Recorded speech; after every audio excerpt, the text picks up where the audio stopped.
Good evening to all of you. So I, Amit Sinha, welcome all of you to Amit Sinha IAS Academy. So as I made a promise also to all of you in my last video that I will be coming up with the answers of today's IAS prelims examination. So I have seen the paper, entire paper, rather I have solved the paper. It took me around 3.5 hours in fact. Then I realized that this paper of this year is a little bit tougher as far as last 4-5 years of question papers of UPSC are concerned. Therefore, you need to be very assured that if you are having a score between 90 to 95 and belonging to general category students, this particular category students would be able to qualify this year's prelims. Definitely for the economically weaker sections and for the OBC, the cutoff would be somewhere around maybe 88 to 90, in between that. And of course, for others like for SC industries, the cutoff would be definitely below even 85. That's what actually is my analysis of it. So that is what actually I have realized after going through the entire paper. Now, coming back to this issue of discussing the today's paper of UPSC, I will be starting with the discussion of history questions first, and then I'll come to the economy, and then further the rest of the questions will be discussed also with all of you. Fine. So let me first of all start with the questions of history. Now see, question number history that I actually am having the set, probably this is the set number A. So in the set number A, I am having question number 21 onwards, the questions of history. So let me first of all introduce you the question. You can see on the screen itself. On your screen you have the question number 21, which is actually in the context of some of the terms which actually have been used in the history of India. See, terms and terminologies have become quite favorite of UPSC in terms of asking the questions as far as prelims is concerned, and it is quite visible of course from last year's prelims itself. Alright, so in the context of that only, UPSC has been continuing with the trend of asking the kind of questions from history that is primarily from the terms and terminologies. So in that way only you can see the very first question on your screen, that is, with the reference to history of India, consider the following pairs. So the first one is Aurang, that is mentioned over here. Now see, Aurang is not at all in charge of treasury of the state. Aurang is, rather it is a warehouse. It was a warehouse in the history, in the medieval history, and as well as the early modern history also of India.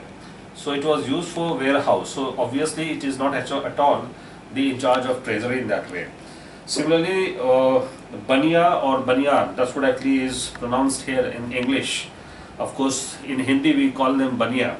So Bania were Indian agent of the East India Company. Now see, there are two opinions on this. One is that of course Bania were basically the money lenders in the villages, that's what you all know. But at the same time there were certain Banias, or certain, you can say, money lenders who were also acting as the merchants. And these merchants or these money lenders were acting on the behalf of the British East India Company as well. Fine. And therefore this particular option probably would be correct, because Indian agent of the East India Company, obviously some of them were also acting as the Indian agent of the East India Company in the villages, because in villages of course the company officials, they hardly used to go, but on their behalf of course these Banias and money lenders were only, they were of course collecting the taxes, and other policies of British East India Company as well were being implemented by these Banias only in the villages. So in that way you can consider this particular statement could be correct. Alright, then you have the next statement, that is Mirasidar. Now Mirasidar is very popular term. It was used in the context of Rayatwari system. Alright.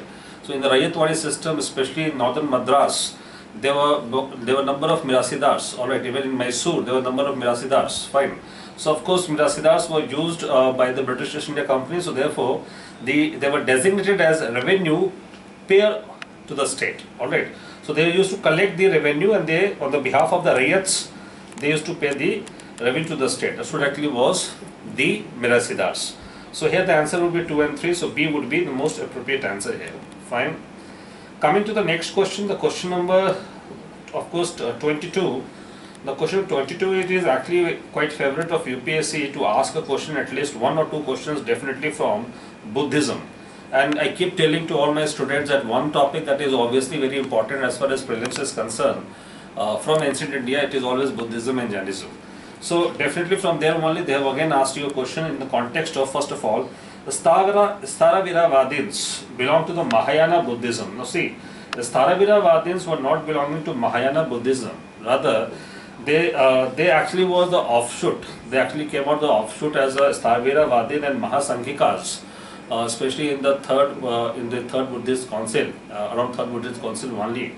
And of course, because of this Stharavira in fact, they believe in the pure ascetic form of life. All right, and they were the school of thought who were actually believing in the asceticism, which was according to them, which was the original ideology of Lord Buddha also.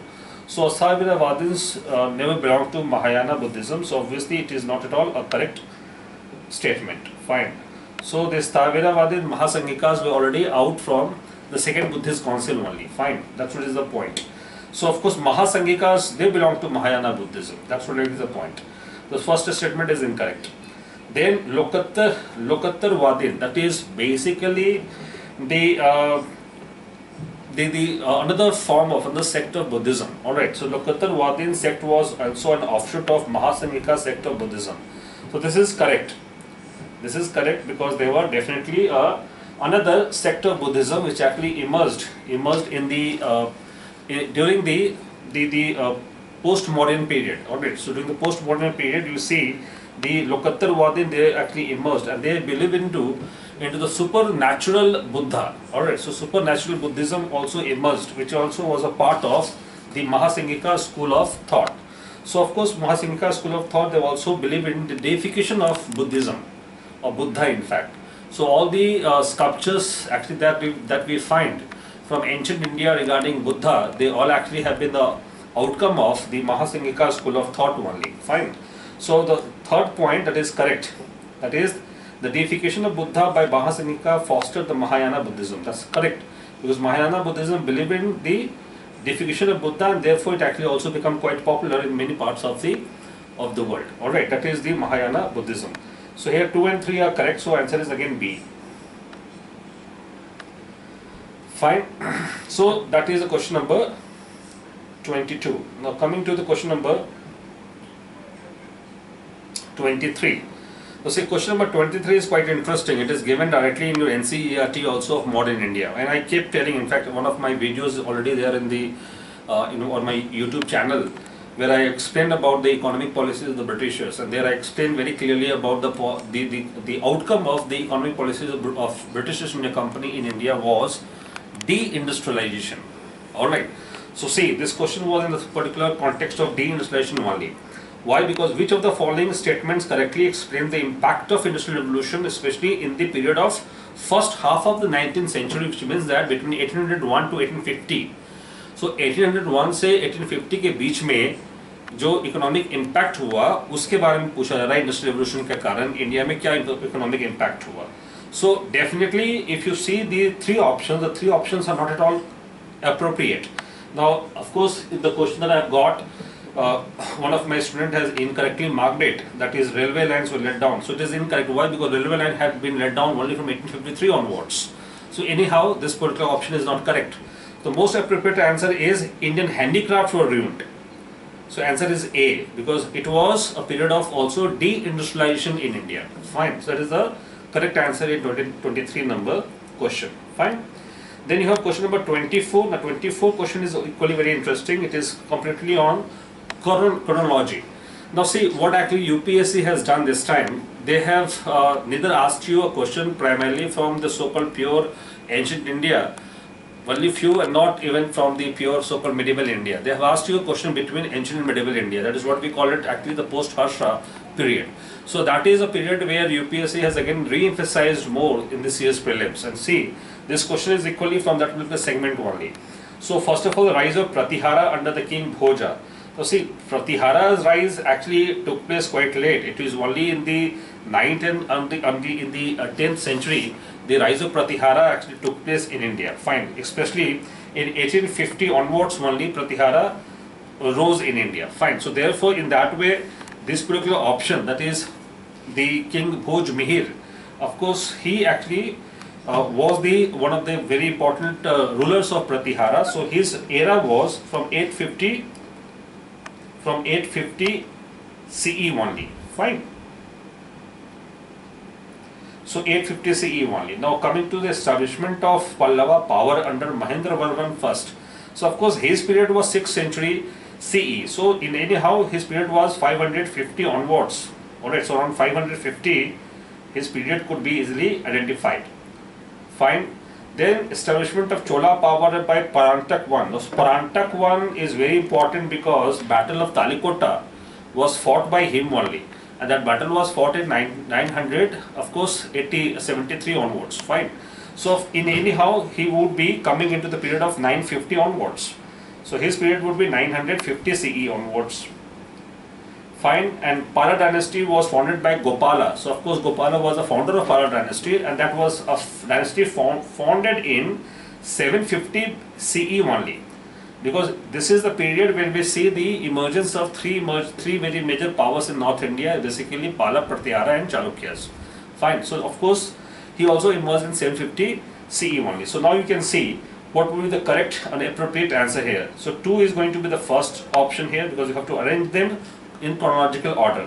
So 2 would be the first, then 2 is followed by, of course, 4 and 4 is followed by 1, and then finally it will be 3. So answer is C here.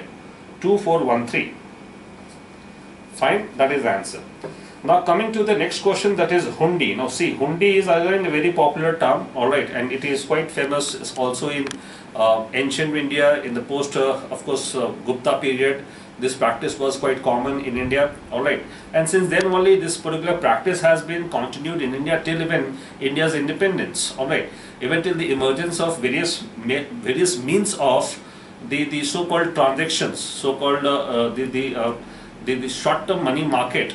Of course, till that particular point of time, hundi has been the most important practice of transaction in India. So it is primarily a bill of exchange, alright, because merchants used to conduct the entire transaction through the hundis only, because they could not carry the capital or the money or the cash while going for any business transaction from in a far-flung area. Suppose a merchant from UP going to Gujarat to purchase certain cloth like patola.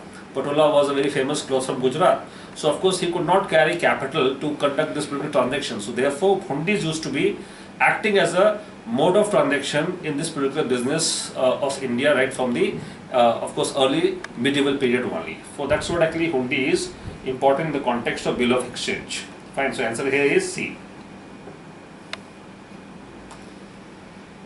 Then coming to next question, question number 26. Now question number 26, I believe it is the toughest question as far as history as a question has been asked to you. Now why? Because see, this is the typical question asked by UPSC for the first time, and that is in the context of a particular book, that is Deshar Katha. Now Desar Katha was written by Sakharam Ganesh Devskar. So Sakharam Ganesh Devskar, now this person is or has been quite famous, especially in India during the Swadesi movement. Now see, he was born in Devghar. Devghar, that is quite popular today in Jharkhand, a place of Lord Shiva. So he was born in Devghar, and from there only he was a person who wrote this particular book and propagated a lot of ideas and also exposed the British exploitation in India. Fine, and he was perhaps the first one who actually used the word called Swaraj. He was a friend of Sri Aurobindo only, alright. So he was also a friend of Sri Aurobindo, and he is said to have coined the term called Swaraj for the first time officially. And from there only Aurobindo had interpreted Swaraj in the context of independence. Fine. So that is what actually was his contribution. Now see the statement that it talks about. It talks about that he warned against the colonial state's hypnotic conquest of the mind. That's correct. He warned in his book about this particular issue. Then it inspired the performance of Swadesi street plays and folk songs. Of course, it is also correct, because his book became quite popular at that particular point of time. Therefore, the Britishers also had to impose a blanket ban on the release of this particular book. Alright, that's what actually is also correct. So 1 and 2 is correct. Then use of Desh by Deoskar was in the specific context of the region of Bengal. Now this is not correct, because what he mentioned this was for the entire India. Alright, he mentioned it for entire India, and he explained the idea about the British exploitation for entire India, not only for Bengal. Alright, now this particular article is mentioned on given on this particular personality in JS Store. JS Store is only a repository of good amount of books, alright, good research works basically, and you can see on this JS Store if you have the access of that. And this particular book is also mentioned on that particular JS Store website only. Fine. So that is one thing. Okay. So answer here is 1 and 2. A is correct.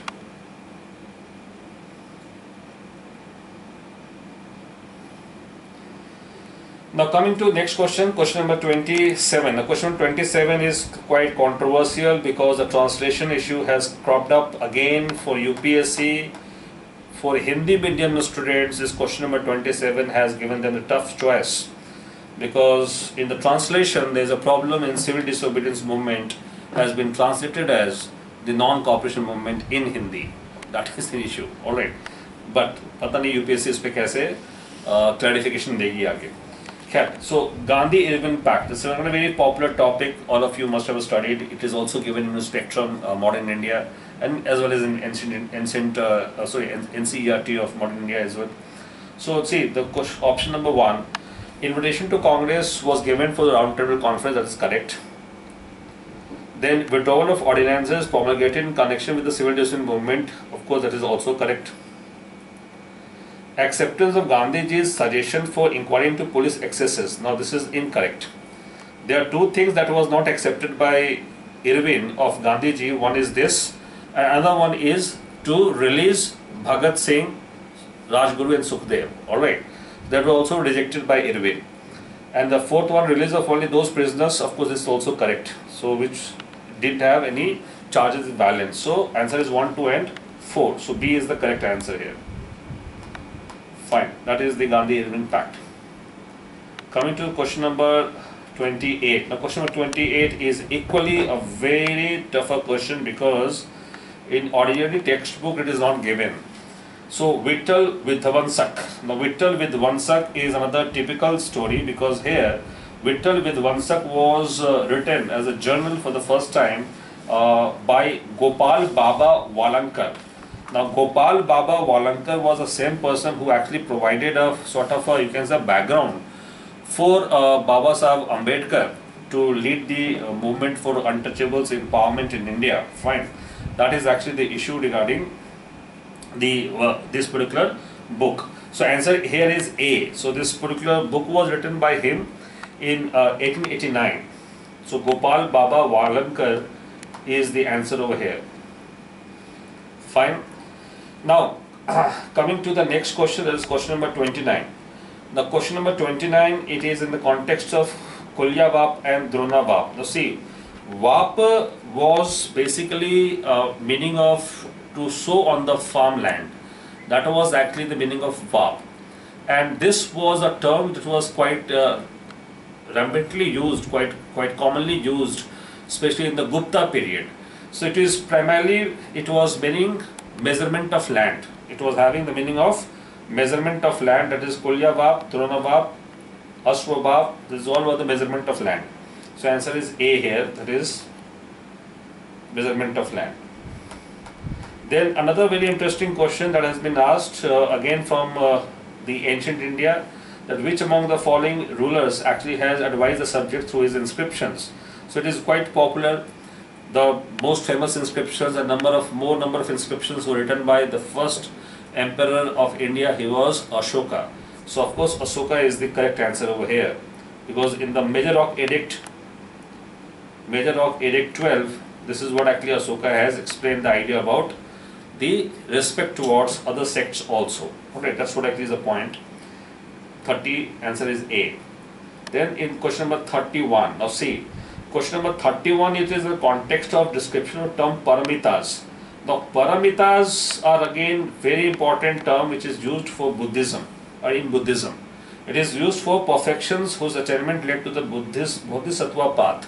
The paramitas are basically mentioned also in A.L. Basham. Very clearly it is mentioned in A.L. Basham. Alright, that is the wonder that was India.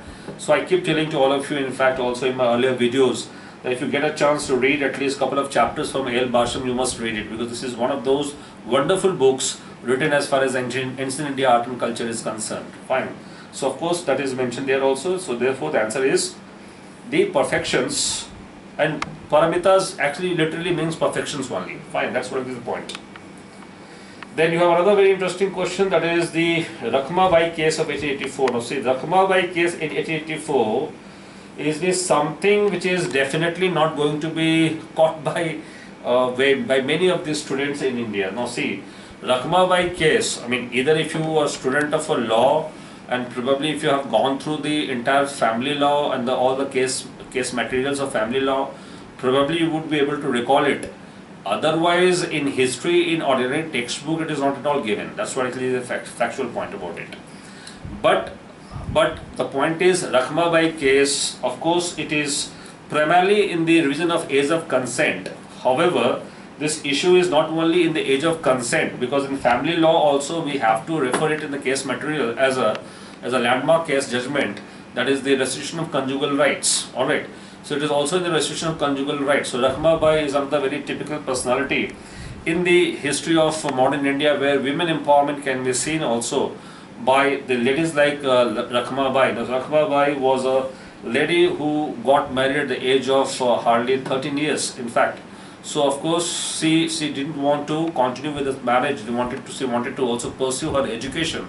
So she actually denied this particular marriage altogether. However, when Rakhmabai got the properties also from her father, from her mother, of course the so-called husband of Rakhmabai claimed the property rights also, because of being the husband of Rakhmabai. So however it was challenged, and Rakhmabai had to even appeal Queen Victoria to actually repeal such kind of acts, and because of that only the Age of Consent Act 1891 was enacted, because for the first time in British Empire, even in Britain, the child marriages were abolished. Alright, this is how Rakhmabai case is so important for all of us in that particular context. So therefore, in this particular question, the answer is 1, 2, 3, D, because it is particular case which revolves around the right of education also, because she became a doctor. Rakhmabai was a doctor also. She finally came down. She went to England to pursue her doctorate, and then finally came down to India, and she pursued her career also as doctor in India. That was the life of Rakhmabai. So 1, 2, 3 is the answer here. All right. Then you have the next question, that is indigo cultivation in India declined by the beginning of 20th century because of. It's very popular question. We used to study in our graduation only. So हमारे graduation में पढ़ाया जाता था Indigo plantation, और वहाँ पे modern India में सबसे पहला इशू ये समझाया जाता था कि इंडिगो प्लांटेशन कब तक जो है कंटिन्यू किया गया. It continue till the time we got the scientific dyes. ठीक है, तो साइंटिफिक डाइज जब तक बना नहीं तब तक ये कंटिन्यू हुआ. जब साइंटिफिक डाइज, केमिकल डाइज बनना शुरू हो गया इनफैक्ट, तो उसके बाद इसका ग्रोथ जो है, इसका प्रोडक्शन जो है इंडिया में ऑलमोस्ट रोक दिया गया. Fine, that was the story of indigo plantation. So by the late 19th century only, in Germany for the first time this scientific dye or chemical dye was invented, and afterwards the use of these dyes became common, and indigos as a natural dye was almost you can say it started getting vanished. Fine, that was the story of the dyes. Fine. So therefore the answer is B here. It's unprofitable in the world market because of new inventions. Alright, so it was almost stopped. Then you have the next question. The next question is in the context of Wellesley, another very popular question. So everyone knows about it. Fort William College. Why was it built? And I discussed it also in my one of the lectures that is also available in YouTube. So you can see this lecture also on modern India, where I explain about this particular issue, that how Wellesley got it constructed, but it was denied by the Court of Directors, and then finally it was shifted to Halesbury in London. Alright, that's what actually was the issue of this Fort William College. It was in the context of to provide training for the British civil servants in India. That's what actually was the issue. Fine. Then question number 35, another very popular question given in a lot of books, but also very nicely explained in Modern India of Sumit Sarkar. That is Birsa Munda Ulgulan. So Ulgulan, that is Great Tumult, was basically a revolt of Birsa Munda. Fine, that was in 1899, 1900. So that is another important fact. It's given there also in Modern Indias of Sumit Sarkar, a book written by Sumit Sarkar in fact. Then question number 36. Now see, question number 36 is a very interesting question again. Question number 36 is, it is in the context of few scholars and their patrons, that is the rulers. So Panini's era is of course far ahead from Pushyamitra Sum's era. Panini was a scholar from of course Takshila. Of course he was in the 6th century BCE only, alright.